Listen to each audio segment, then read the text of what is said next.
నామములో మీకు అందరికీ కూడా శుభాభివందనములు.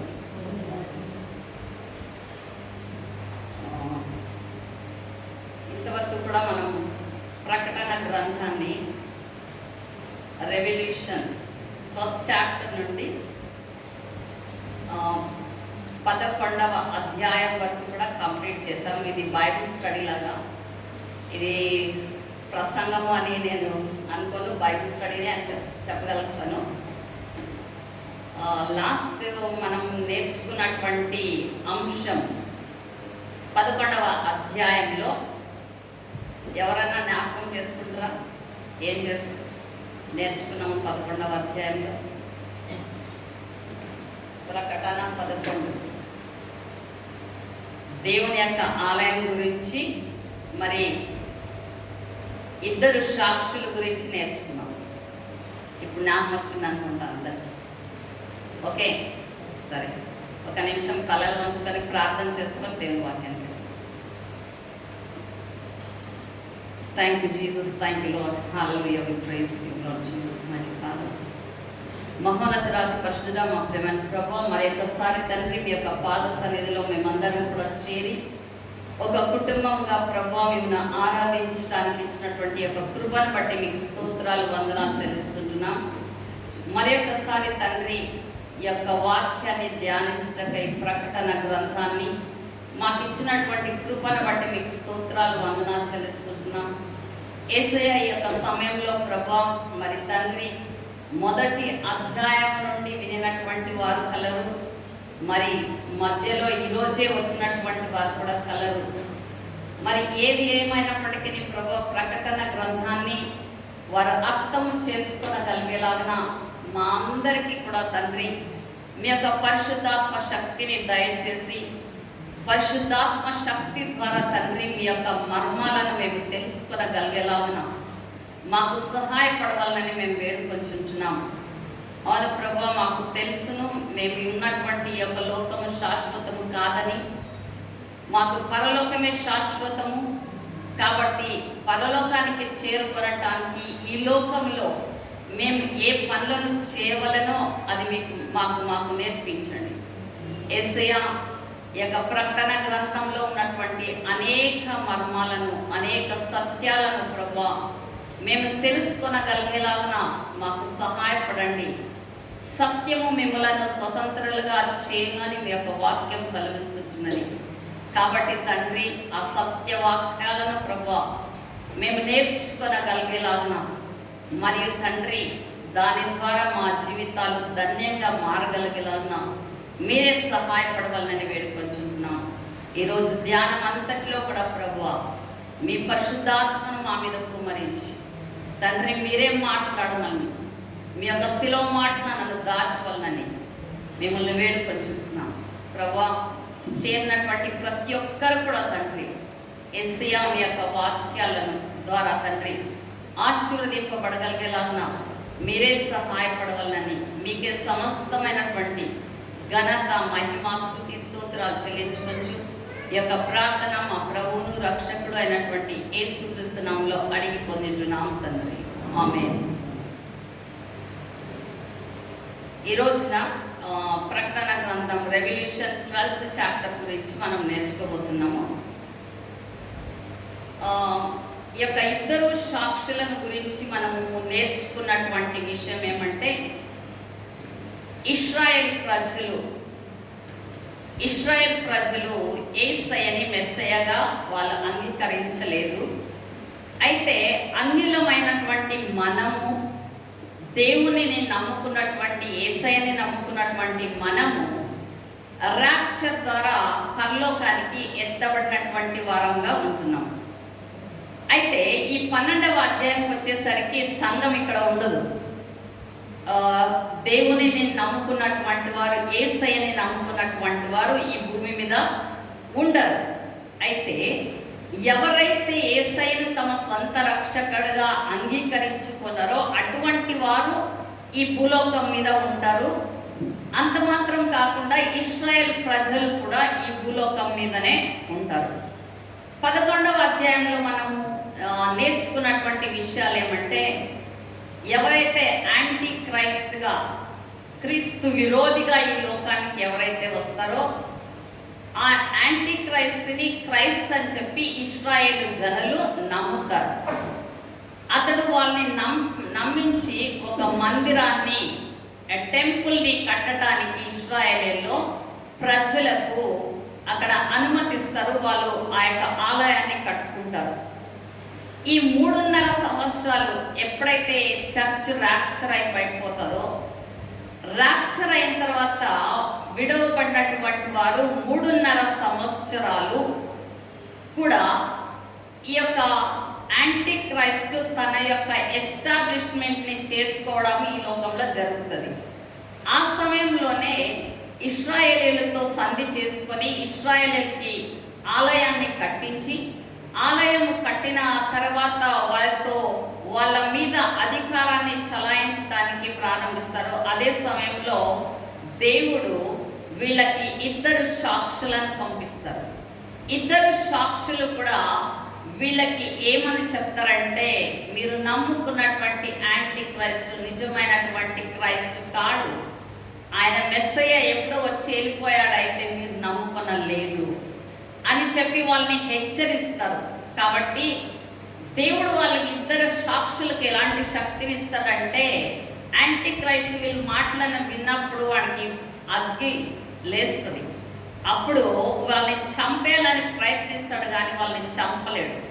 అలానే వాళ్ళు 3.5 సంవత్సరాల వరకు అలా జీవిస్తూ సువార్తను ప్రకటిస్తారు. సువార్తను ప్రకటించిన తరువాత యాంటీ క్రైస్ట్ వాళ్ళని చంపుతాడు.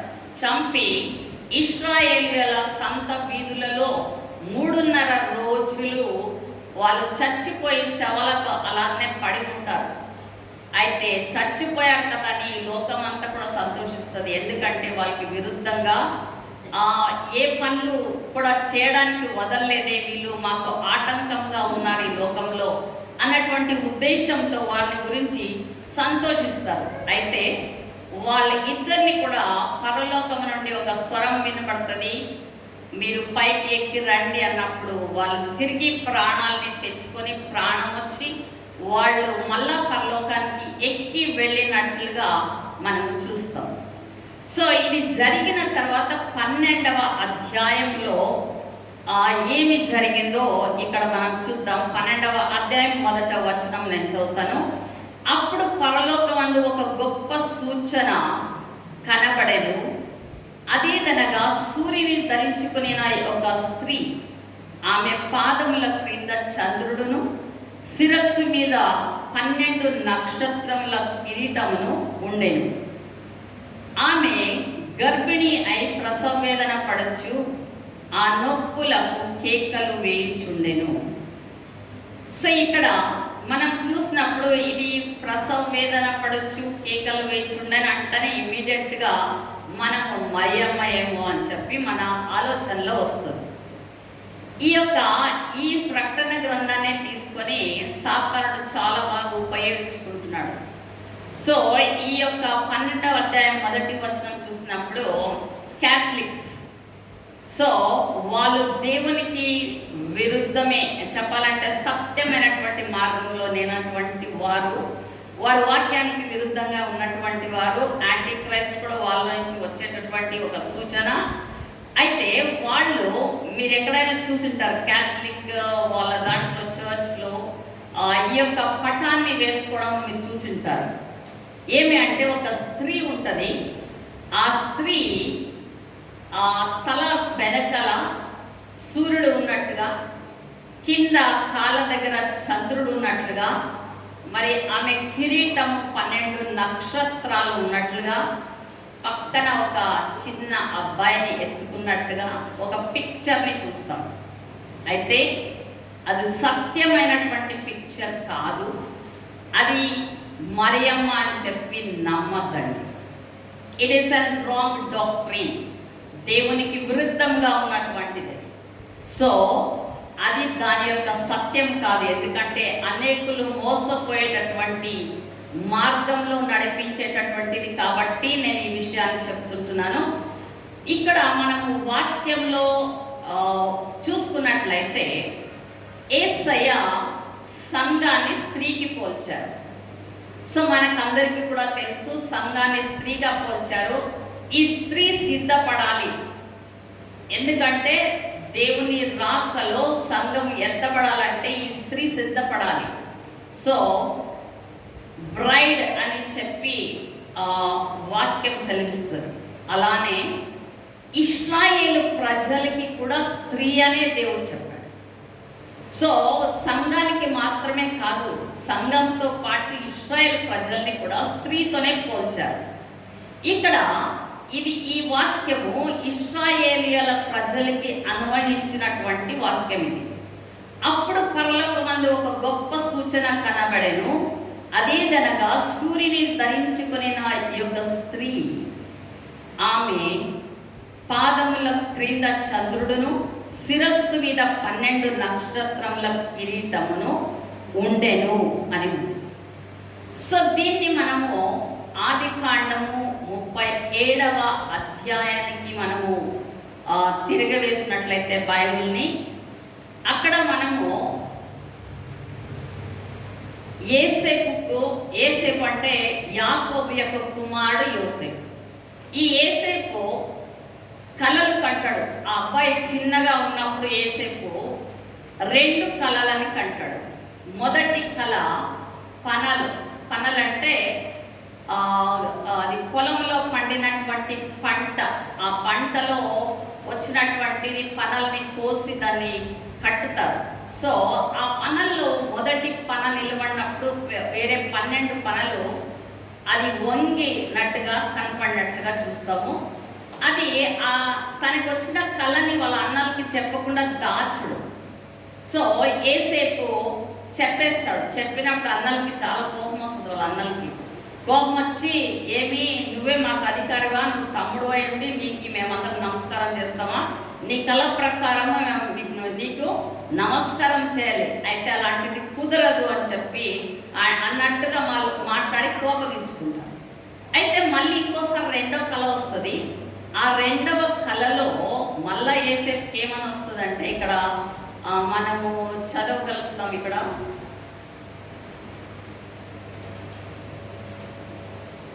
9వ వచనం నుంచి 37వ అధ్యాయము 9వ వచనం నుంచి చూసినట్లయితే, అతడు ఇంకొక కళ కని తన సహోదరులకు తెలియజేసి, ఇదిగో నేను మరి ఒక కళ కంటిని, అందులో సూర్య చంద్రులను 11 నక్షత్రములను నాకు సాష్టాంగ పడేనని చెప్పాను. అతడు తన తండ్రితోనూ తన సహోదరులతోనూ అది తెలియజెప్పినప్పుడు అతని తండ్రి అతనికి, నీవు కనిన ఈ కల ఏమిటి?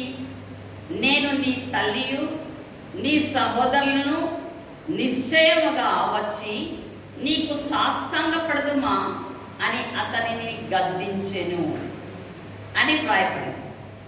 సో అతడు ఈ కళని కనినప్పుడు సూర్య చంద్ర నక్షత్రములు అందరూ కూడా యేసేపుకి సాష్టాంగపడి నమస్కరించినట్లుగా మనం చూస్తున్నాం ఇక్కడ. అయితే ఇక్కడ ఒక విశేషతను మీరు గమనించండి. ఇక్కడ నక్షత్రములు 11 అని రాయబడింది. 11 నక్షత్రములు అని రాయబడింది. సూర్యుడు చంద్రుడు సేమే. ఇక్కడ ప్రకటన గ్రంథంలో మనం చూసినప్పుడు ఇక్కడ 12 నక్షత్రములు అని రాయబడింది. స్త్రీ తల మీద 12 నక్షత్రములు అని రాయబడింది. ఇక్కడ ఆది కాండంలో చూసినప్పుడు 11 అని రాయబడింది. అంటే మనము ఖచ్చితంగా అర్థం చేసుకొనగలము, ఇది ఇశ్రాయేలు ప్రజలకే, ఇశ్రాయేలీయులనే స్త్రీగా దేవుడు పోల్చాడు ఈ వాక్యాన్ని అని మనకు తెలుస్తుంది. ఎందుకు అంటే ఇక్కడ 12 నక్షత్రములు అంటే ఇంక్లూడింగ్ యేసేపు కూడా వాళ్ళ వంశంలో ఒక అతడు కాబట్టి ఈ యొక్క స్త్రీకి 12 నక్షత్రాల కిరీటం ఉంది. అంటే ఇశ్రాయేలుకి 12 మంది కొడుకులు, ఆ 12 మందిలో నుంచే ఇశ్రాయేలుల వంశం అన్నీ కూడా వచ్చినటువంటిది. దేవునికి ఒక ప్రత్యేకమైనటువంటి ఉద్దేశము ఇశ్రాయేలీయుల మీద ఉన్నది అని మనం తెలుసుకుంటాం. ఎందుకంటే అబ్రహాముతో వాగ్దానం చేసిన దేవుడు మరి కొన వరకు కూడా ఈ ప్రకటన గ్రంథం వరకు కూడా వదలకుండా దేవుడు వాళ్ళని వెంటాడి రక్షించుకున్న శక్తి కలిగిన దేవుడు. అతడు ఎప్పుడు కూడా అన్యాయస్తుడు కాదు. మన దేవుడు న్యాయవంతుడు. ఆయన న్యాయాన్ని చేకూర్చేటటువంటి దేవుడు. ఇక్కడ మనం చూస్తాము, అప్పుడు పరలోకమందు ఒక గొప్ప సూచన కనబడెను. అదేదనగా సూర్యుని ధరించుకొని నా యొక్క స్త్రీ, అంటే సూర్యుడు అంటే యాకోబే. సో చంద్రుడు అంటే అది తన తల్లితో పోల్చబడింది, అయితే స్త్రీనే. అయితే మనం చూస్తాము, ఐగుప్తు దేశానికి యోసేపు వెళ్ళిపోతాడు. వెళ్ళిన తర్వాత అక్కడ కొన్ని రోజులైన తర్వాత కరువు వచ్చిందని చెప్పి అన్న తమ్ముళ్ళు ఐగుప్తు దేశానికి వెళ్తారు. వెళ్ళిన తర్వాత అక్కడ యోసేపు కల నెరవేరింది. వాళ్ళ అన్న తమ్ముళ్ళకి తెలియకుండా అక్కడ యోసేపే అధికారిగా ఉన్నాడు, ధాన్యం ఇవ్వడానికి అధికారిగా ఉన్నాడు. వాళ్ళు క్యూలో నిలబడ్డారు. వాళ్ళ తమ్ముడు అని తెలియదు. వాళ్ళు సాష్టంగా నమస్కారం చేస్తారు. దేవుడిచ్చినటువంటి కళ నెరవేరిపోయింది. సో ఇక్కడ ఆ తర్వాత యాకోబు తన్ని తాను పరిచయం చేసుకొని, మీరు నన్ను ఐగుప్తులకు అమ్మి వేసినటువంటి మీ తమ్ముడైనటువంటి యోసేపు నేనే అని చెప్పుకున్నాడు. అయితే వాళ్ళ మీద కక్ష పట్టలేదు, ఆ ద్వేషాన్ని చూపించలేదు, అయితే ప్రేమనే ప్రకటించాడు. అప్పుడు అడిగాడు, నా తండ్రి అయినటువంటి యాకోబు ఇంకా బ్రతికే ఉన్నాడా అంటే, అవును బ్రతికే ఉన్నాడంటే, మీరందరూ కూడా అక్కడ కరువు కాలంలో ఎందుకు మీరందరూ ఆ యొక్క దేశంలో ఉంటారు, మీరందరూ కూడా కలిసి ఐగుప్తు దేశానికి వచ్చేయండి అని చెప్తారు. చెప్పినప్పుడు తండ్రితో పాటు వాళ్ళ యొక్క 12 మంది, అంటే 11 మంది కుమారులు ఉన్నారు. 12వ వాడు యోసేపు. ఇప్పుడు యోసేపు దగ్గరికే వాళ్ళందరూ కూడా ప్రయాణమై వచ్చారు. ఆ 11 మంది అన్న తమ్ముళ్ళు, వాళ్ళ భార్యలు, వాళ్ళ పిల్లలు అందరూ కలుసుకొని 70 మంది 70 మెంబర్స్ ఐగుప్తు దేశానికి వచ్చారు. వచ్చి ఆ కళ ప్రకారం అందరూ సాష్టాంగ పడ్డారు. అయితే ఇక్కడ జరిగినటువంటి విషయం ఏమంటే, తన తల్లి అయినటువంటి రాహేల్ ఆమె చనిపోయింది. ఆమె మాత్రము ఈ దేశానికి రాలేదు, ఐగుప్తు దేశానికి రాలేదు. కాబట్టి ఇక్కడ ప్రకటన గ్రంథంలో మనము చూసినప్పుడు స్త్రీతో పోల్చినటువంటిది ఎవరంటే, ఇప్పుడు అందరూ కూడా వాళ్ళ సంతానం మొత్తం యాకోబు యొక్క అందరి సంతానం కూడా వచ్చింది.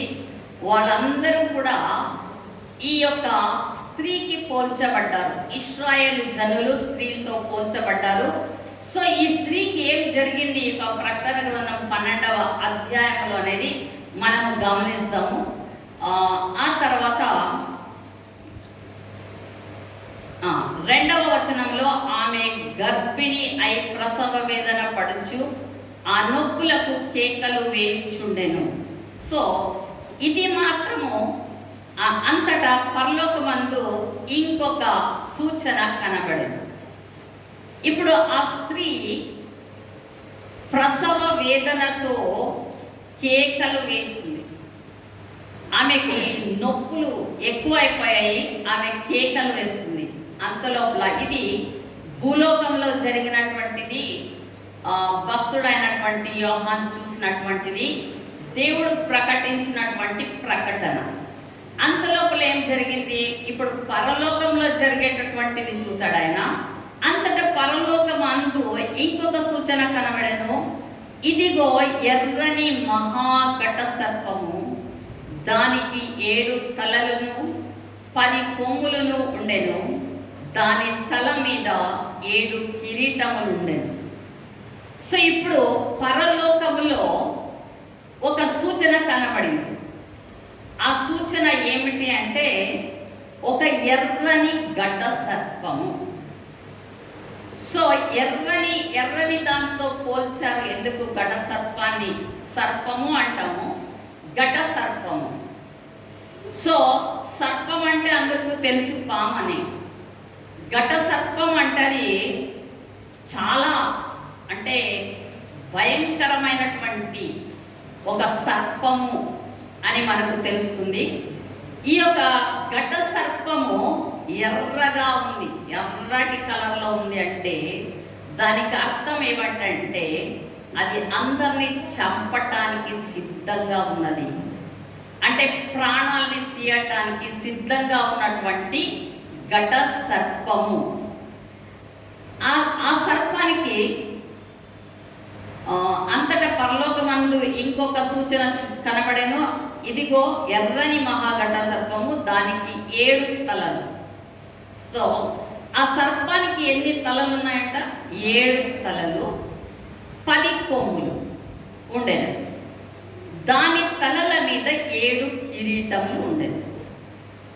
సో ఇప్పుడు ఘట సర్పానికి ఎన్ని తలలు ఉన్నాయి?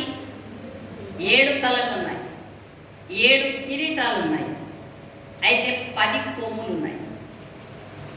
సో కొమ్ములు దేనికి సూచిస్తుంది? వెరీ గుడ్, గర్వానికి సూచన.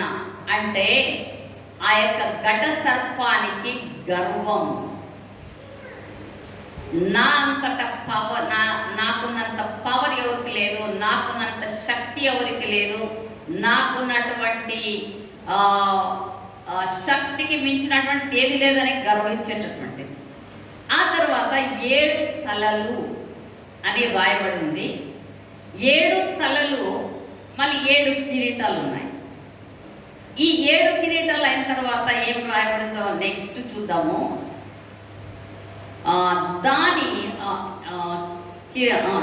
దాని తోక ఆకాశ నక్షత్రములలో 3వ భాగమును ఈడ్చి వాటిని భూమి మీద పడవేసెను. సో ఈ యొక్క ఘట సర్పము ఆకాశంలో ఉన్న 3వ భాగపు నక్షత్రాలను కిందకి పడద్రోసిందండి.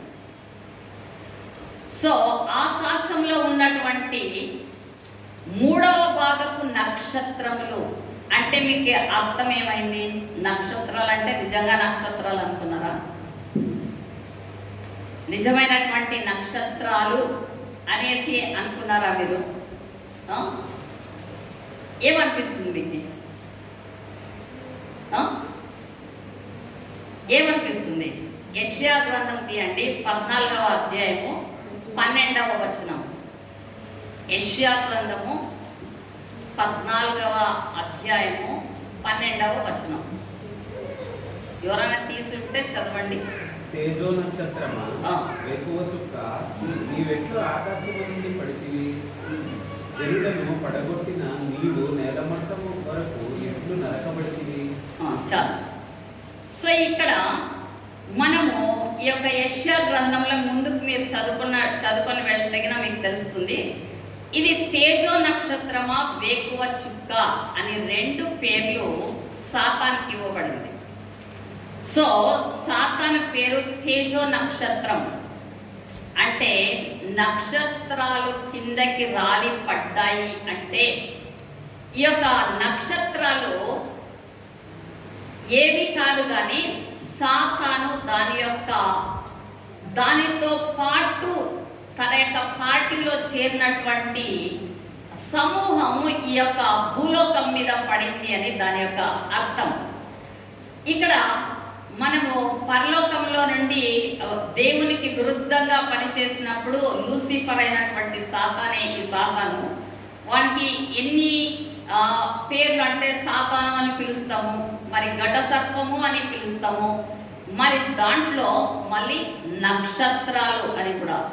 తేజో నక్షత్రము, మళ్ళీ ఇంకొక మాట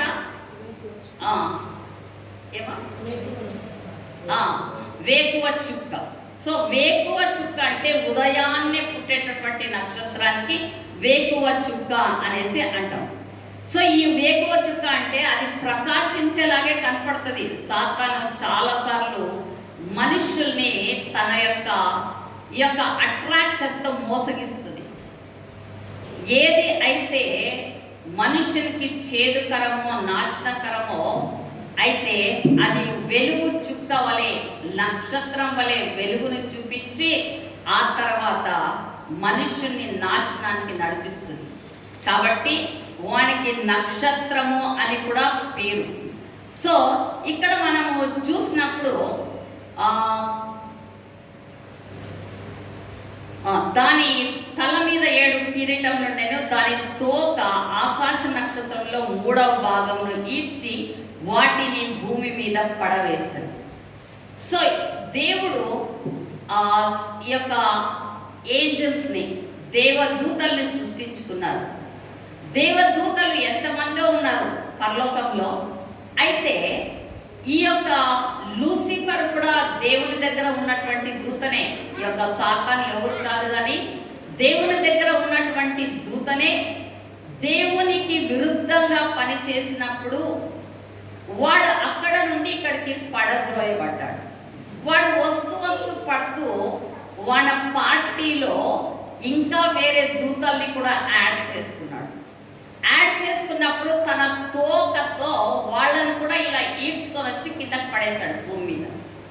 సో ఇప్పుడు దూతలలో 3వ భాగము అని వ్రాయబడింది. 3వ భాగము అంటే ఇప్పుడు ఏదే కానీ క్యాలిక్యులేషన్స్ చేస్తే మనం 100%కే క్యాలిక్యులేట్ చేస్తాం. ఈ యొక్క పర్సెంటేజ్ అనేది చేసినప్పుడు దీంట్లో 100కి 3వ భాగం అంటే 100లో 3 భాగాలుగా విభజించాలి. 3 భాగాలుగా విభజించినప్పుడు దాంట్లో ఒక భాగము కిందకి పడిపోయినట్టుగా, ఒక భాగము కిందకి పడిపోయింది దూతలు. ఇంకా ఇప్పుడు పరలోకంలో ఎంతమంది ఉన్నారంటే 2 భాగమైనటువంటి దూతలు పరలోకంలో ఉన్నారు. ఒక భాగము దూతలు ఈ భూలోకంలో పడిపోయారు. వాళ్ళనే మనం సాతాను అంటాము, సైతాను అంటాము, మరి దయ్యము అంటాము, మరి ఎన్నెన్నో పదాలు పెట్టి దాన్ని పిలుస్తాం. సో ఇది దేవునికి విరుద్ధంగా చేసినటువంటి ఒక దేవదూత, ఒక మంచి ర్యాంక్లో ఉన్నటువంటి దూతనే. అయితే ఈ దేవదూత ఇటువంటి తప్పును చేసి దేవునికి విరుద్ధంగా పాపము చేసి ఈ భూలోకం మీద పడిపోయినట్లుగా మనము చూస్తాం. అయితే ఒకటి మళ్ళా మీరు అడగచ్చు మనల్ని ప్రశ్న, వీళ్ళకి కూడా ఎందుకు అలాంటిది వచ్చింది అంటే దేవుడు దూతలకి కూడా ఒక పరీక్షను పెట్టాడు. ఇప్పుడు మనం ఏ స్థితిలో అయితే వెళ్తున్నామో మనుష్యులముగా మనమైతే మనకి కూడా దేవుడు పరీక్ష పెట్టాడు. ఇప్పుడు పరలోకం చేరుకునేదో లేక నరకంకి చేరుకునేదో మన చేతుల్లోనే ఉంది. So it is a test. అలాగనే దేవదూతలకి కూడా దేవుడు టెస్ట్ పెట్టాడు. ఆ టెస్టులో వాళ్ళకి స్వాతంత్రాన్ని ఇచ్చాడు. ఆ స్వాతంత్రంలో లూసిఫరు ఎదురు తిరిగాడు దేవునికి. ఎదురుకి తిరిగినటువంటి దేవదూత మళ్ళీ దేవుని నుంచి దూరం అయిపోయి కిందకి పడ్డాడు. వాడు ఇప్పటి వరకు కూడా దేవునికి విరుద్ధంగానే చేస్తాడు. దేవుడు ఏ ప్లాన్ చేసినా దానికి విరుద్ధంగానే ప్లాన్ చేస్తూ ఉంటాడు. అటువంటి దూత ఈ యొక్క భూలోకంలో పడిపోయాడు. అయితే దేవునికి ప్లాన్ మనుషుణ్ణి చేసుకున్నారు. మనుషుణ్ణి చేసుకుని ఆ తర్వాత మనుషుణ్ణి కూడా మళ్ళీ సంతోషంగా జీవించాలి అని చెప్పి ఏదైనా తోటలో పెడితే తినద్దు ఈ పండు అని పరీక్ష పెడితే మనుషుడు కూడా తిన్నాడు, పాపంలో పడిపోయాడు. సో అప్పటి నుంచి ఇప్పుడు వరకు కూడా మనకి పాపంతో పోరాటమే జరుగుతుంటున్నది. అయితే మనము యేసయ్యని నమ్ముకొని మనము పరిశుద్ధులుగా మార్చబడి ఇంకా పరిశుద్ధతలోనికి నడుస్తూ ఆ పరలోక రాజ్యానికి చేరుకోవడానికి మనల్ని మనం సిద్ధపరచుకుంటున్నాం. అయితే దేవుడు మనం పాపంలో పడిపోయామని చెప్పేసి వదలకుండా మళ్ళా యేసు ప్రభుని తన సొంత కుమారుడినే ఈ లోకానికి పంపించారు. ఈ లోకానికి పంపించినందుకే ఇక్కడ జరిగినటువంటి విషయం ఏమంటే ముందు వాక్యంలో మనము చదువుదామంట. దాని తోక ఆకాశ నక్షత్రంలో 3వ భాగంలో ఇచ్చి వాటిని భూమి మీద పడవేసెను. కననై ఉన్న ఆ స్త్రీ కనగానే ఆమె శిశువును మృంగివేయవలనని ఆ ఘట సర్పము స్త్రీ ఎదుట నిలచుండెను. సో యేసయ్య ఈ భూలోకానికి వచ్చారు మనల్ని రక్షించాలని. ఆ ఘట సర్పానికి తెలిసింది ఇతడు ఈ లోకానికి ఎందుకు వచ్చాడని. కాబట్టి ఆ స్త్రీ కంటూ ఉండగా ఆమె ఎదురుగానే నిలుచుకొని అతన్ని ఎలాగ ఈ శిశువుని మృంగేయాలి, ఈ శిశువుని ఎలా మృంగేద్దును అని చెప్పి ఆ ఘట సర్పము అక్కడనే నిలబడిందంట. అయితే ఆ స్త్రీ ప్రసవించగానే ఇక్కడ 5వ వచనం చూస్తాము. సమస్త జనములను ఇనుప దండముతో ఏలనై ఉన్న యొక్క మగ శిశువును ఆమె కనగా. సో ఇనప దండముతో ఏలనై ఉన్న ఒక మగ శిశువును ఆమె కనగా. ఇదే సేమ్ ప్రకటన గ్రంథంలో ఆ చివరికి వచ్చినప్పుడు 1000 ఏండ్ల పరిపాలన అని మనం చదువుకుంటాం. ఇంకా రాలేదు ఆ టాపిక్కి. ఆ 1000 ఏండ్ల పరిపాలనలో యేసయ్య ఇనుప దండముతో మనల్ని పరిపాలిస్తారు. ఆ ఇనుప దండముతో పరిపాలించడానికై ఈ లోకానికి వచ్చారు. అయితే మొదట చేయవలసిన కార్యాన్ని చేసి వెళ్ళిపోయారు.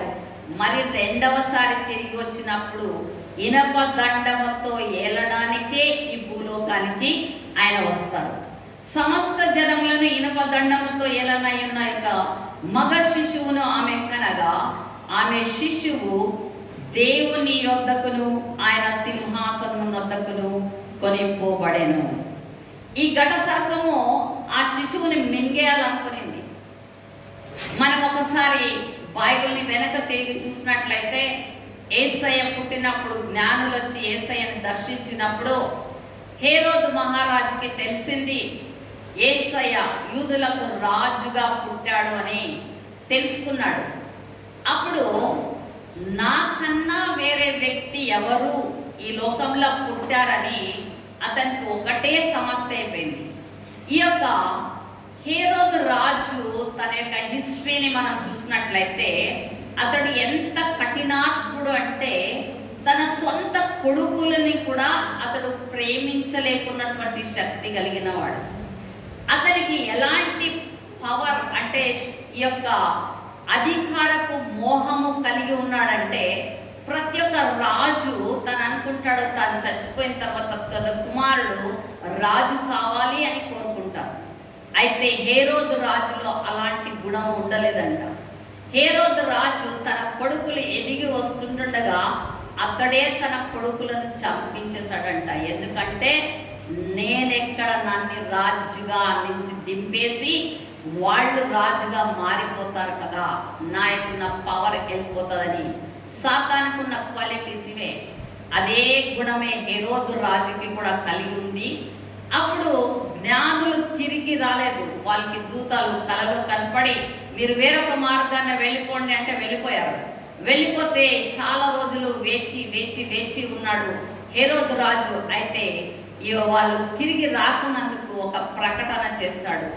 ఎవరెవరైతే మగ పిల్లలు ఎవరెవరి ఇంట్లో 2 సంవత్సరాల కిందట ఉన్నటువంటి బాలులను అందరినీ చంపేయండి అన్నాడు. ఈ ఘట సర్పము మనుషుల ద్వారా పనిచేసేటటువంటిది.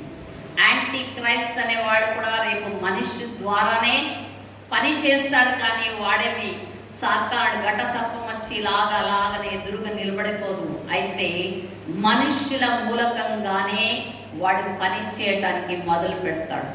సో ఈ యొక్క స్త్రీ కనగానే అప్పుడు కూడా చంపేయాలి యేసయ్యని అనుకున్నాడు. కానీ చంపడానికి వీలు పడలేదు. యేసయ్యకి మరియు యోసేపుకి కలలో దూత కనపడి మీరు ఐగుప్తు దేశానికి వెళ్ళిపోండి అంటే యేసు ప్రభువుని ఎత్తుకొని ఐగుప్తు దేశానికి వెళ్ళిపోయారు. అలాగా ఆ బాలుడు కాపాడబడ్డాడు. ఆ తర్వాత పెద్దవాళ్ళు అయిన తర్వాత మళ్ళీ తిరిగి నువ్వు ఈ యొక్క ఇశ్రాయేల్ దేశంకి రమ్మన్నప్పుడు మరి తిరిగి వచ్చినప్పుడు యేసయ్య అక్కడనే పెద్దవాడై 30 సంవత్సరాలు వచ్చే వరకు కూడా సువార్తను ప్రకటించలేదు. తను తాను సిద్ధపరచుకున్నారు. ఆ తర్వాత 3.5 సంవత్సరాలు యేసయ్య దేవుని యొక్క సువార్తని ఈ లోకంలో ప్రకటించారు. ఆ తర్వాత కల్వరి సిలువకి వెళ్ళి ఆ యొక్క సిలువలో మరణించారు. మరణించిన తర్వాత 3వ రోజున తిరిగి లేచి ఆయన పరలోకానికి ఎక్కి వెళ్ళిపోయారు. అదే ఈ వాక్యం ఇక్కడ రాయబడి ఉన్నది. ఆమె శిశువు దేవుని యొద్దకును ఆయన సింహాసనం వద్దకును కొనిపోబడెను. సో ఆ యొక్క కుమారుడు చాలా సేఫ్గా దేవుని యొక్క సన్నిధికి మళ్ళీ వెళ్ళిపోయాడు. యేసు ప్రభువు అక్కడికి వెళ్ళిపోయారు. ఆ తర్వాత ఆ స్త్రీ అరణ్యమునకు పారిపోయెను. అచ్చట వారు 1260 దినములు ఆమెను పోషింపవలనని దేవుడు ఆమెకు ఒక స్థలము సిద్ధపరిచి ఉంచారు. సో ఇక్కడ ఈ నెక్స్ట్ వాక్యం రాయబడినటువంటిది ఇది ఇశ్రాయేలీల స్త్రీకి పోల్చబడినటువంటిది, ఇది మరియమ్మ కాదు. సో ఆ స్త్రీ అరణ్యమునకు పారిపోయెను. అచ్చట వారు 1260 దినములు ఆమెను పోషింపవలనని దేవుడు ఆమెకు ఒక స్థలము సిద్ధపరిచి ఉంచెను. సో ఇప్పుడు ఇశ్రాయేలు ప్రజలు ఎప్పుడైతే ఈ యొక్క యాంటీ క్రైస్ట్ వచ్చి దేవాలయంలో కూర్చుండిపోతాడో, కూర్చుండినప్పుడు వాళ్ళకి తెలిసిపోయింది ఇతడు క్రైస్ట్ కాడు, ఇతడు యాంటీ క్రైస్ట్, ఇతడు క్రీస్తుకు విరోధి. ఎందుకంటే ఇశ్రాయేలీయులకి బాగా తెలుసు దేవుని ఆలయములో దేవుడు తప్ప వేరొకడు ఎవ్వరు కూడా కూర్చోకూడదు. అయితే ఈ యాంటీ క్రైస్ట్ వాళ్ళకి పర్మిషన్ ఇచ్చి టెంపుల్ని కట్టించి ఆ తర్వాత టెంపుల్లో 3.5 సంవత్సరం అయిన తర్వాత ఈ ఇద్దరు సాక్షులు పరలోకానికి వెళ్ళిపోయిన తర్వాత తానే స్వంతంగా వెళ్ళి నేనే దేవుడని డిక్లేర్ చేసుకొని ఆ టెంపుల్లో కూర్చున్నప్పుడు ఈ యొక్క ఇశ్రాయేలు ప్రజలు వెనుతిరుగుతారు. వెనుతిరిగి నువ్వు దేవుడు కాదు, మేము నిన్ను నమ్మము, నువ్వు యాంటీ క్రైస్ట్వి అని చెప్పినప్పుడు వాళ్ళ బాధ ఇంకా ఇంతంత కాదు. యాంటీ క్రైస్ట్ వాళ్ళని వదిలిపెట్టడు. వాళ్ళకి ఎంత హింసలు అంటే భయంకరమైనటువంటి హింసల్ని పెడతాడు. సో ఇప్పుడు మధు ప్రార్థన చేశాడు, దేశంలో భ్రష్టాచార అది ఇది అని, దానికన్నా ఘోరంగా జరుగుతుంది ఇశ్రాయేల్లో. ఒక్కరిని కూడా వాడు స్పేర్ చేయడు, ప్రతి ఒక్కరిని కూడా నంచుకొని తింటాడు. అప్పుడు ఏ దేశస్తులు ఈ యొక్క లోకంలో ఉన్న ఏ దేశము కూడా ఇశ్రాయేలు దేశంకి సపోర్ట్ ఇవ్వరు, సపోర్ట్ చేయరు. ఇంకా వాళ్ళు వదిలిపెట్టబడినటువంటి స్థితి, వాళ్ళ గతి చాలా ఘోరమైనటువంటి పరిస్థితి. అప్పుడు వాళ్ళు నోరు తెరిచి కన్నీళ్లు పెట్టుకొని యేసయ్యా మేము తప్పు చేశాం, మమ్మల్ని రక్షించువా, నువ్వు నిజంగా మెస్సయ్యగా వచ్చావే, మేము నిన్న నమ్మకపోతివి, అయితే ఇప్పుడు మేము తెలుసుకున్నాము నువ్వే నిజమైనటువంటి మెస్సయ్య దేవా, కాబట్టి మమ్మల్ని రక్షించు. మమ్మల్ని ఎలాగా, ఇప్పుడు వాడిని దేవుడు కాదంటే మమ్మల్ని వదలడు, సో నువ్వే రక్షించాలి దేవా అని చెప్పి గట్టిగా మొర పెట్టుకొని కేకలు వేస్తారు ఇశ్రాయేల్ ప్రజలు. అప్పుడు దేవుడు వాడిని కూడా కనికరిస్తారు. కనికరించి మనల్ని అయితే ఇంకా కష్టాలు ప్రారంభం అవ్వకను ముందే ర్యాప్చర్లో మనం వెళ్ళిపోతాము. అయితే సెకండ్ ఇశ్రాయేలు ప్రజలకి కూడా దేవుడు ఒక ఏర్పాటును చేస్తారు. ఏమా ఏర్పాటు అంటే అచ్చట వారు 1260 దినములు ఆమెను పోషింపవాలని దేవుడు ఆమెకు ఒక స్థలము స్థిరపరచి ఉంచెను. అప్పుడు ఇక ఇశ్రాయేలు ప్రజలకి దేవుడు ఎలా ఓపెన్ చేస్తారో, ఆ స్థలం ఎక్కడ పెట్టారో మనకి తెలియదు. అయితే ఈ యాంటీ క్రైస్ట్ ఘట సర్పము నుండి తప్పించి ఇదే భూలోకంలోనే, ఇదే దాంట్లోనే ఒక స్థలాన్ని ఏర్పరిచి ఇక ఆ ఘట సర్పాన్ని చూడకుండా, యాంటీ క్రైస్ట్ని చూడకుండా ఇక్కడ నంబర్ ఆఫ్ డేస్ 1260 దినములు అని రాయబడింది. 1260 దినములు అంటే ఒకటే.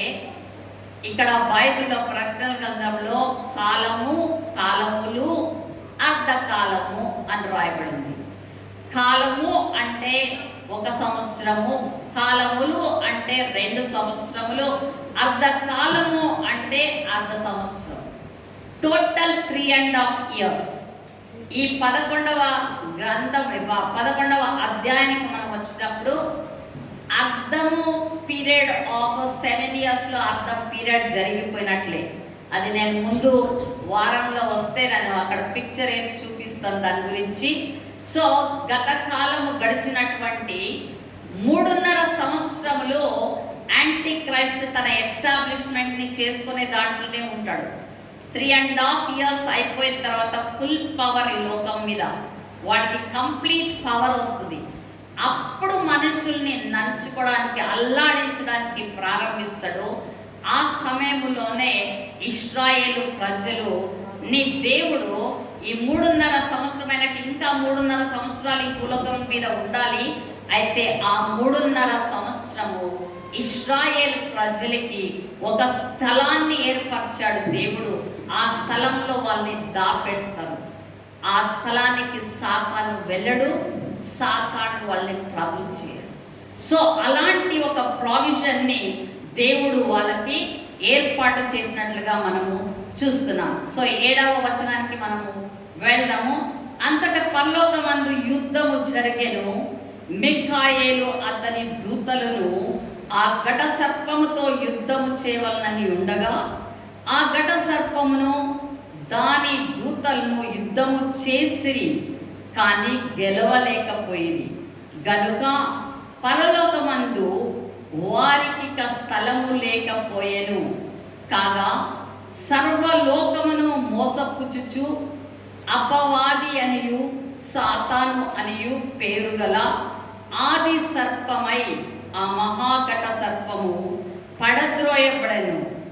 అది భూమి మీద పడద్రోయబడెను. దాని దూతలు దానితో కూడా పడద్రోయబడింది.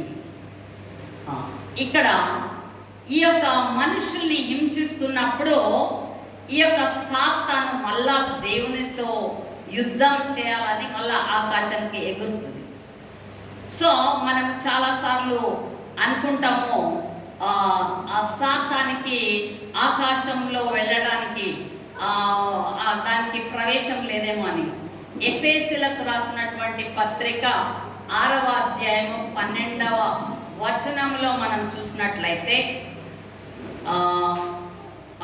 పౌలు, అపోస్తులైనటువంటి పౌలు చాలా బాగా క్లియర్గా రాస్తాడు. ఏలైనగా మనము పోరాడనది శరీరులతో కాదు, కానీ ప్రధానులతోనూ అధికారులతోనూ ప్రస్తుత అంధకార సంబంధులకు లోకనాథులతోనూ ఆకాశ మండలమందున్న దురాత్మల సమూహంతోనూ పోరాడుచున్నాము. సో ఆకాశ మండలమందున్న దురాత్మల సమూహముతో పోరాడుచున్నాం అంటే సాతానికి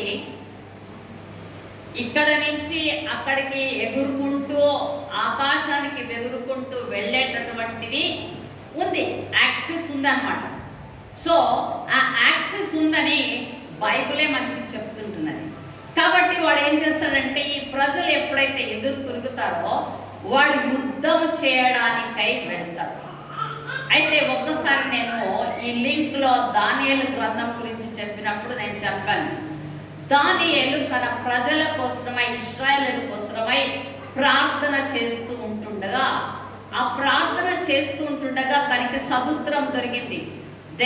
ఏమని చెప్తారంటే, ప్రభువా మేము పాపులం, ప్రభువా దుర్మార్గులము, దుష్టులము, మేము ఇశ్రాయేలు ప్రజలుగా నీకు ద్రోహము చేసినటువంటి వారము కాబట్టే మేము శత్రువుల కింద దాసులై మేము నివాసము చేస్తున్నాం ప్రభువా, మమ్మల్ని దానితో క్షమించవా అని అతడు ఇశ్రాయేలు ప్రజల గురించి మొర పెడతా ఉంటే అతని మొరని దేవుడు ఆలకించి అప్పుడే సదుత్తరాన్ని పంపిస్తున్నాడంట.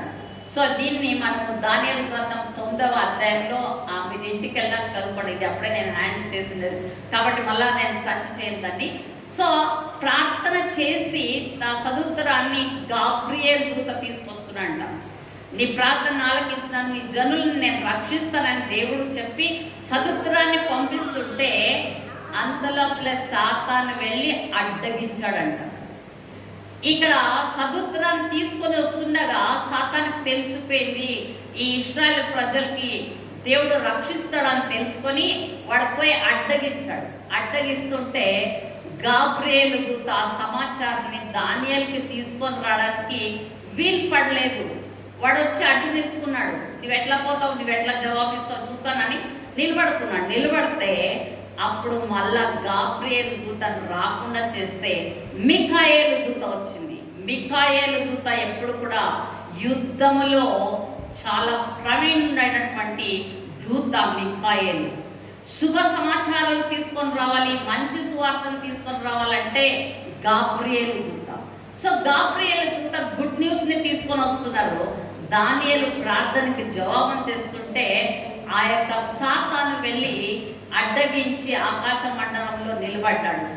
అయితే వాడిని తప్పించుకొని రావడానికి మళ్ళా మిఖాయేలు దూత వచ్చి వాడితో యుద్ధం చేసి వాడిని పడద్రోసి మళ్ళా గాబ్రియేలు దూత వచ్చి దానియేలుకి సమాచారం ఇచ్చారు. దాంట్లో ఈ యొక్క అంత్యకాలం గురించి మనం ఇప్పుడు ప్రకటన గ్రంథంలో ఏదైతే చదువుతున్నామో అప్పుడే పాత నిబంధనలోనే దానియేలుకి దేవుడు అప్పుడే ప్రకటించాడు 70 వారాలు అని చెప్పాడు. ఆ 70 వారాల్లో ఆఖరి వారం గురించే ఈ ప్రకటన గ్రంథంలో రాయబడింది. దీని గురించి నేను డీటెయిల్గా అప్పుడే చెప్పాను. ఈ యొక్క 70వ వారం గురించి 7 సంవత్సరాలు, ఈ 7 సంవత్సరాల్లో ప్రకటన గ్రంథంలో ఏమేముందో అవన్నీ 7 సంవత్సరాల్లో జరిగిపోతాయని. ఈ 7 సంవత్సరాల్లో జరిగేటటువంటి విషయాలనే ఇక్కడ ఆ స్త్రీకి రక్షించటానికి, ఇశ్రాయేల్ జనులు రక్షించటానికి ఇక్కడ దేవుడు అక్కడ 1260 దినములు అని రాశారు. అంటే ఇంకా 3.5 సంవత్సరాలు ఈ లోకంలో సాతాను ఏలుబడి ఉంటది. అయితే ఇశ్రాయేల్ ప్రజలు మాత్రము ఆ 3.5 years వాళ్ళని ఒక సేఫ్ ప్లేస్ లో పెడతారు. అక్కడ సాతాను దాని ముఖాన్ని కూడా చూపించడానికి వీలు పడదు. ఇశ్రాయేల్ ప్రజలు సేఫ్ గా ఆ ప్లేస్ లో ఉంటారని వ్రాయబడి ఉంది. సో ఇక్కడ మనము ఇక్కడ చూసాము. ఈ యొక్క సాతానుడు ఏం చేశాడంటే ఇప్పుడు పరలోకంలో వెళ్ళి అక్కడ యుద్ధం చేశాడు. ఎందుకంటే ఈ ప్రజలు ఇక్కడ నా మాట వింటం లేదని మళ్ళా రోషం తెచ్చుకొని ఈ ఘట సర్పం మళ్ళా పరలోకానికి వెళ్ళింది. పరలోకానికి వెళ్తే అక్కడ మిఖాయేలు దూత వాళ్ళందరూ కూడా వాడితో యుద్ధం చేస్తే యుద్ధంలో వాడు సోలిపోయి ఎదుగు తిరిగి మళ్ళీ పడిపోయాడు. పడిపోయినతోనే వాడికి ఇంకా రోషం ఎక్కువైపోయింది. అయ్యో నేను యుద్ధంలో సోలిపోయానే, మళ్ళీ కిందకి పడద్రోయబడ్డానే అని. సో ఇక్కడ మనం నెక్స్ట్ 10వ వచనాన్ని చదువుకున్నప్పుడు 12వ అధ్యాయం 10వ వచనము, మరియు ఒక గొప్ప స్వరము పరలోకమందు ఇలాగ చెప్పుట వింటిని, రాత్రింపగళ్ళు మన దేవుని ఎదుట మన సహోదరుల మీద నేరము మోపువాడైన అపవాదియు పడద్రోయబడి ఉన్నాడు గనుక ఇప్పుడు రక్షణ శక్తియు రాజ్యమును మన దేవుని ఆయను, ఇప్పుడు అధికారము ఆయన క్రీస్తు దాయను. వారు గొర్రెపిల్ల రక్తమును బట్టి తామిచ్చిన సాక్ష్యమును బట్టి వానిని జయించి ఉన్నారు కానీ మరణము వరకు తమ ప్రాణములను ప్రేమించిన వారు కారు. సో ఇక్కడ క్లియర్గా ఇక్కడ పరలోకంలో మాట్లాడుకున్నటువంటి మాటలు, దేవదూతలు మాట్లాడుకుంటున్నటువంటి మాటల్ని మనం ఇక్కడ వింటాము. మన సహోదరులు ఇక్కడ చెప్పబడేది సహోదరులు దేవుని ఎదుట మన సహోదరుల మీద నేరము మోపివాడైన అపవాది అన్నాడు. అంటే వీడు మనం అనుకుంటాము నేరములు మోపు అపవాది.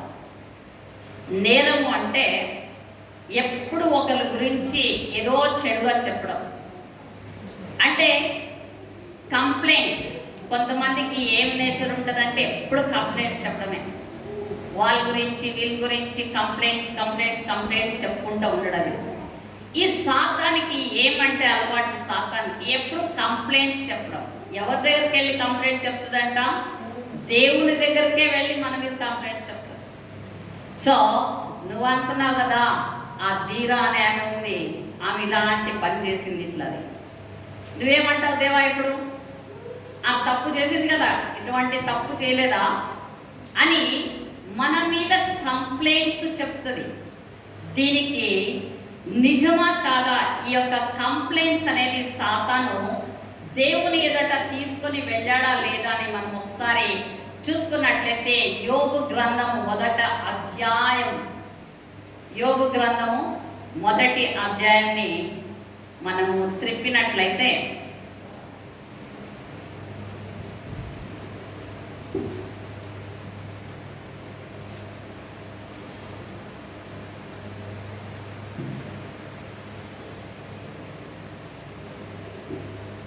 ఎవరైనా తీసి ఉంటే చదవండి. యోబు గ్రంథము 1వ అధ్యాయము 6 నుండి 12వ వచనం వరకు చదవండి. దేవదూతలు యెహోవా సన్నిధిని నిలుచుటకై వచ్చిన దినమొకటి తటస్థించెను. దేవదూతలు దేవుని సన్నిధానమున నిలుచుటకై ఒక దినమొకటి తటస్థించెను. ఆ దినమున అపవాది అగువాడు వారితో కలిసి వచ్చెను. వారితో కలిసి వచ్చాను. యెహోవా నీవు ఎక్కడి నుండి వచ్చితివని వానిని అడుగగా అపవాది భూమి మీద ఇటు అటు తిరుగులాడుచు అందులో సంచరించుచు వచ్చితినని యెహోవాకు ప్రత్యుత్తరం ఇచ్చెను. అందుకు యెహోవా నీవు నా సేవకుడైన యోబు సంగతి ఆలోచించితివా?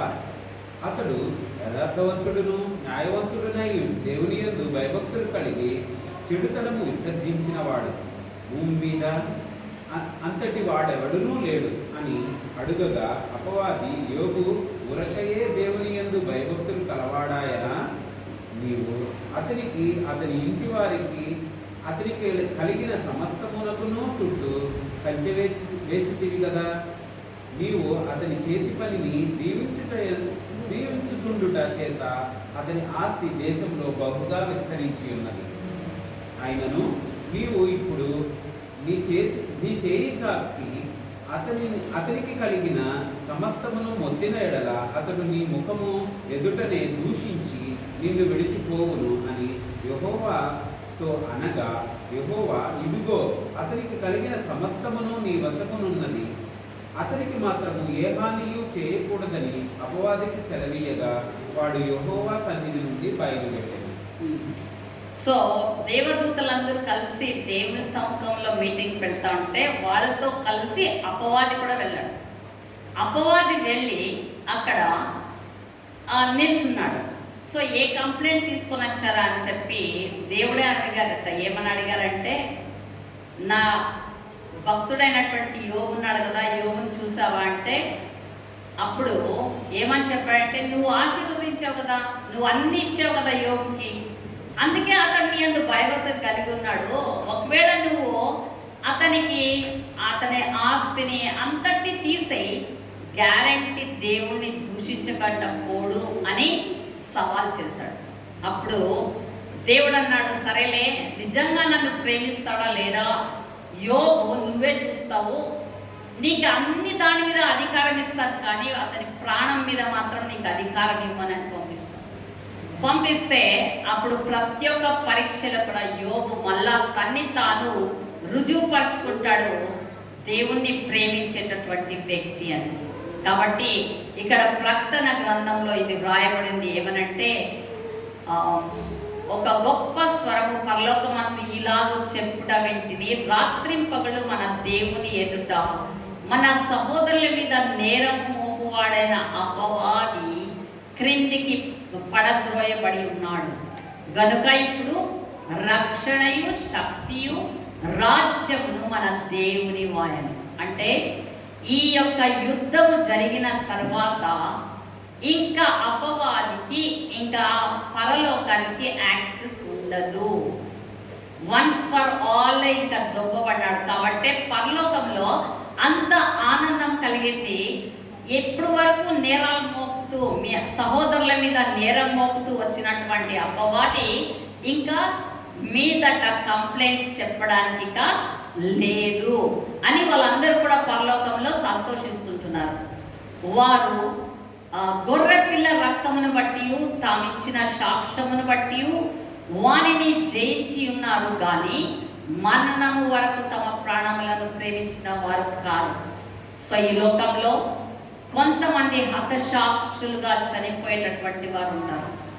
అంటే యేసయ్య నిమిత్తము, యేసు క్రీస్తు నామము నిమిత్తము తమ ప్రాణాలనైనా పోగొట్టుకొనేకి వెనుకంజ వేయరు. ఆయన గురించి సాక్ష్యం ఇవ్వచ్చు, ఆయన గురించి సువార్తను ప్రకటించవచ్చు. అయితే వాళ్ళ ప్రాణాన్ని కూడా వారు ప్రేమించకుండా యేసయ్య కోసము మేము చచ్చిపోవడానికైనా సిద్ధంగా ఉన్నాము అని చెప్పి జయించినటువంటి వారు కూడా కలరు అని ఇక్కడ వాక్యంలో రాయబడి ఉన్నది. మరణము వరకు తమ ప్రాణములను ప్రేమించిన వారు కాదు. అందుచేత పరలోక నివాసులారా ఉత్సహించుడి. భూమి సముద్రమా మీకు శ్రమ. సో ఇప్పుడు ఎవరికి ఆనందం అంట? పరలోకము, పరలోక నివాసులకు ఆనందము. అయితే భూమికి సముద్రానికి గొప్ప శ్రమ. మీకు శ్రమ. అపవాది తనకు సమయము కొంచెమే అని తెలుసుకొని క్రోధము గలవాడై మీ వద్దకు దిగి వచ్చి ఉన్నాడని చెప్పాను. సో ఈ యుద్ధంలో ఈ భూలోకం మీద యేసయ్య మళ్ళీ రెండవసారి రాజుగా దిగి రానై ఉంటున్నారు. దానికన్నా ముందే పరలోకంలో ఒక యుద్ధం అయిపోతుంది. ఈ యుద్ధంలో సాతానుడు కిందకి పడద్రోయబడతాడు. వాడు కిందకి పడద్రోయబడినాక ఇంకా మనకి తెలిసిపోయింది, ఇంకా మళ్ళీ ఆకాశానికి నేను ఎక్కిపోయే ఛాన్సెస్ లేవు, నా సమయం చాలా కొద్దిగా ఉంది. ఎంత ఉంది? 3.5 సంవత్సరాలే.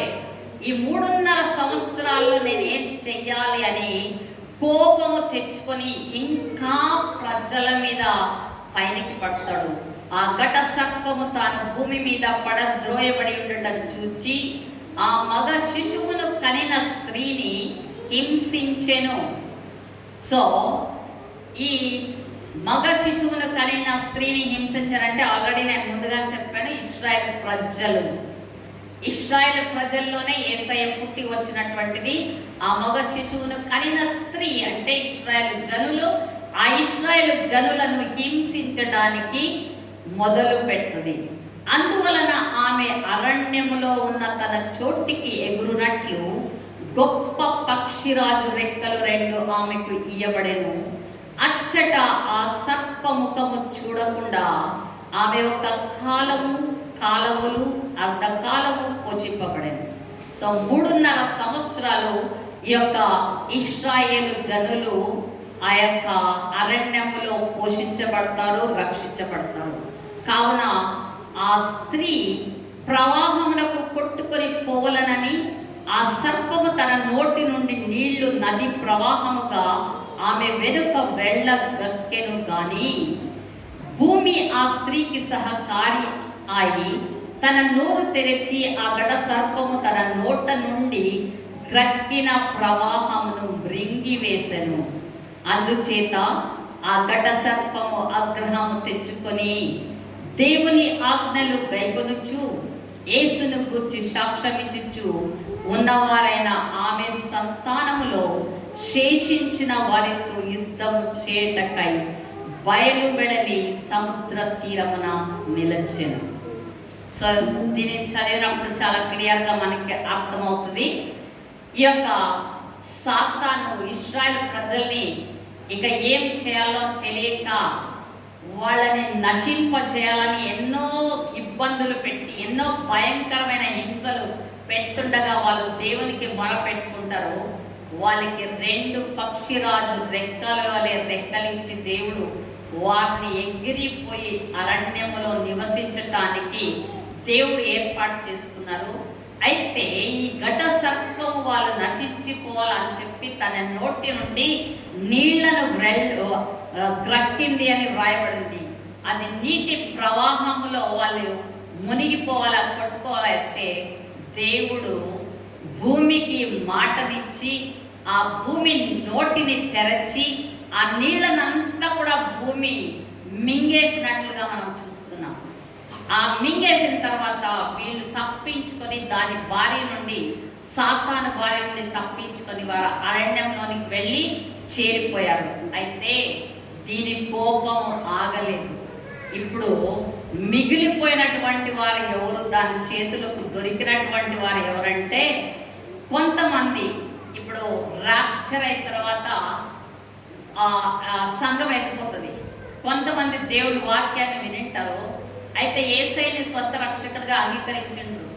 అలానే ఊరికే అలాగేనే యేసయ్య ఎప్పుడు సర్లే ఊరికే అని చెప్తా ఉంటారు. వాళ్ళు అంతే ఏది వింటా ఉండేది పోతా ఉండేది అనుకొని వెళ్ళిపోయిన క్రైస్తవులు, అంటే నామకాంత క్రైస్తవులు, అంటే యేసయ్య శక్తిని ఆశ్రయించినటువంటి వారు, ఆయన యొక్క ప్రేమను అనుభవించినటువంటి వారు ఈ లోకంలో విడవబడతారు. చూడండి, ఇప్పుడు వాళ్ళు టార్గెట్ అయిపోతారు.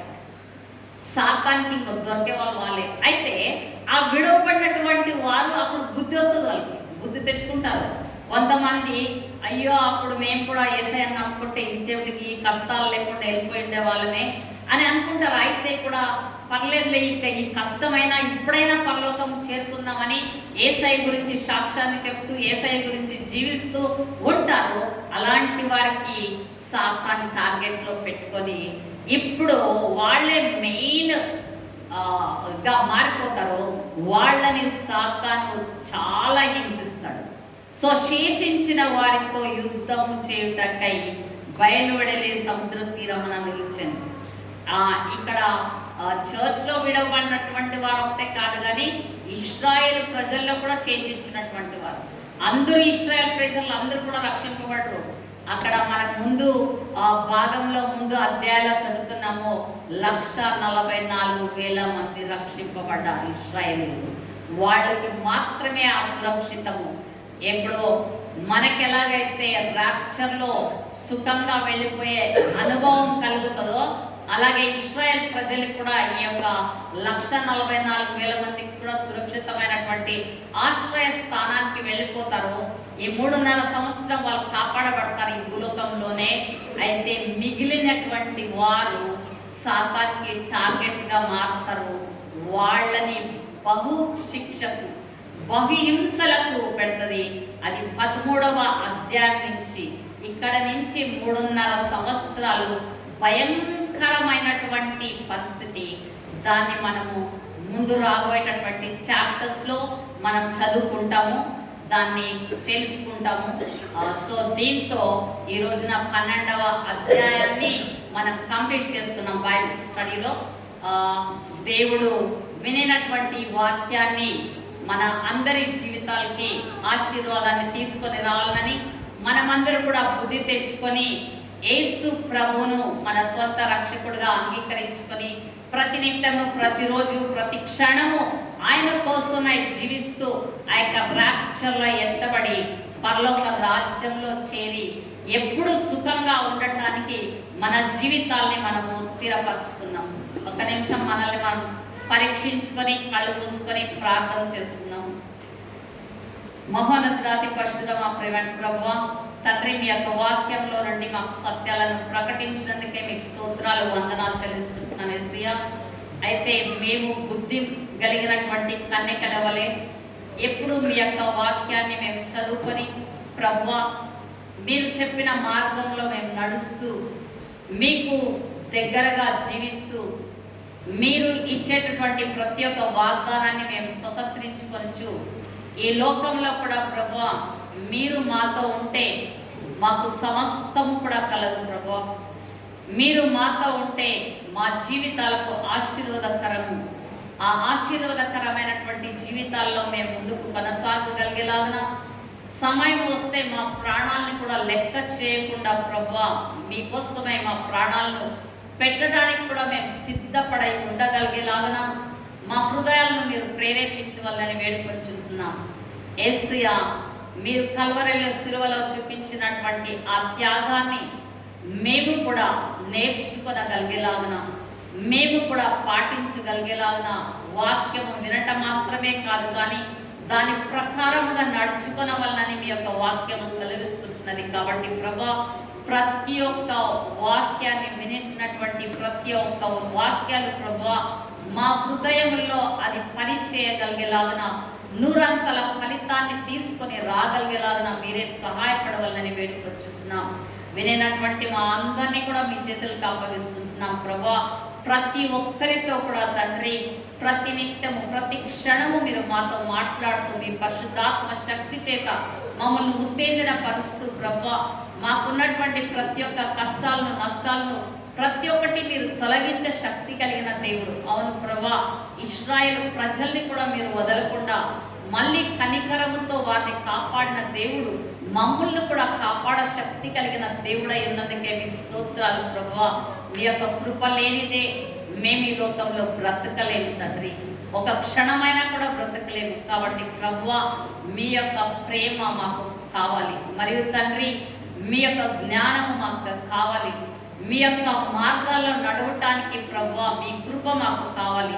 ప్రతి ఒక్కరికి ఆ కృపను దయచేసి మేమందరం కూడా తండ్రి పరలోక రాజ్యంలో చేరుకొనటానికి మీరే ఆ భాగ్యాన్ని మాకు దయచేయవలనని ఈ యొక్క ప్రార్థన మా ప్రభువును రక్షకుడైనటువంటి యేసుక్రీస్తు నామములో అడిగి పొందుచున్నాం తండ్రి.